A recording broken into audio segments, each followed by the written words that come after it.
Derivative topic ಮೇಲೆ ನಾವು ಕಲ್ತಿರೋವಂಥ ವಿಷಯಗಳನ್ನ ಒಂದಷ್ಟು ರಿಕಾಲ್ ಮಾಡ್ಕೊಳ್ಳೋಣ. ಮೊದಲನೇದಾಗಿ ನೊಟೇಷನ್. ಡಿರೈವೇಟಿವ್ ಆಫ್ ಎಫ್ ಅಂತ ಹೇಳ್ತು ಅಂದರೆ F prime of X Y prime, ಇಲ್ಲ ಅಂತ ಹೇಳಿದ್ರೆ D Y by D X, ಇಲ್ಲ ಅಂತ ಹೇಳಿದ್ರೆ D by D X of F of X. Next first principle of derivative.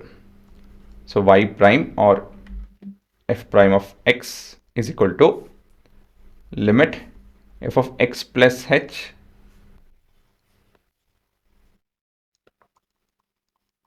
minus f of x entire thing divided by h as h tends towards 0. This basically gives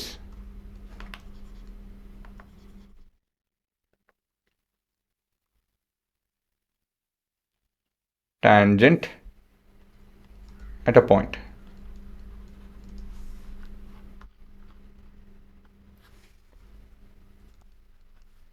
Notation of derivative of f at c.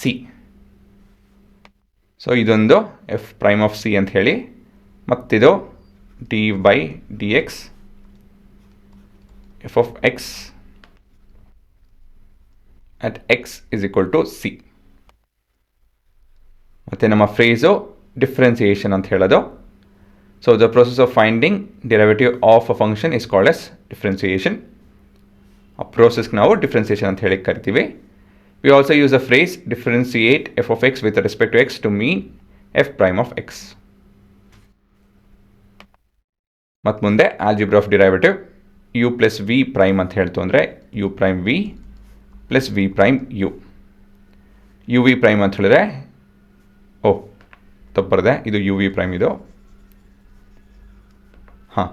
ಎರಡು function add ಆಗ್ತಾಯಿತ್ತು ಅಂತ ಹೇಳಿದ್ರೆ ಅದು derivative ಹೇಗೆ ಕಾಣುತ್ತಪ್ಪ ಅಂತ ಹೇಳಿದ್ರೆ U prime plus or minus V prime. ಮತ್ತು ಮುಂದಿರೋದು ಪ್ರಾಡಕ್ಟು. ಎರಡು ಫಂಕ್ಷನ್ ಇದೆ, ಅದೆರಡು ಮಲ್ಟಿಪ್ಲೈ ಆಗ್ತದೆ, ಅದೆರಡು ಪ್ರಾಡಕ್ಟದು ಡಿರೈವೇಟಿವ್ ತೊಗೊಬೇಕು. ಆವಾಗ ನಾವು U prime V plus V prime U ಮಾಡ್ಬೋದು. ಕೊನೆಯದಾಗಿ ಯು ವಿ ಪ್ರೈಮ್ ಅದು ಹೇಗೆ, numerator prime V minus denominator prime U. ಇಲ್ಲಿ ಆರ್ಡರ್ ಮುಖ್ಯ. ಇಲ್ಲಿ ಆರ್ಡರ್ ನೀವು ಹೆಚ್ಚು ಕಮ್ಮಿ ಮಾಡ್ತು ಅಂತ ಹೇಳಿದ್ರೆ ಉತ್ತರ ತಪ್ಪಾಗುತ್ತೆ. Divide by P square. ಮತ್ತಿವಾಗ ಕೊನೆಯದಾಗಿ derivative of certain standard functions. So ಇದನ್ನು ಲಿಸ್ಟ್ ಮಾಡಿದ್ದೀನಿ ಇಲ್ಲಿ, ನಿಮ್ಗೆ ಗೊತ್ತಿರ್ತಿದ್ದೋ ಓದಿದ್ರೆ ನೀವು from the content 11th grade content. So ಇದನ್ನೆಲ್ಲ ನೀವು ಮೆಮೊರೈಸ್ ಮಾಡ್ಕೊಂಡಿರಬೇಕು ಇಷ್ಟೊತ್ತಿಗೆ. ಅದು ಬಿಟ್ಟು ನಾವು ಹೊಸದಿದೆ, ಅದನ್ನೆಲ್ಲ ಆಮೇಲೆ ನೋಡ್ತೀವಿ. ತಕ್ಷಣಕ್ಕೆ ಇದನ್ನು ನೀವು ಬರ್ಕೊಂಡಿರಿ. ಮೊದಲಿಂದ ಶುರು ಮಾಡ್ಕೊಳ್ಳಿ, ಎಲ್ಲ ಬರ್ಕೊಳ್ಳಿ ಒಂದು ಸತಿ. It gives you an good revision.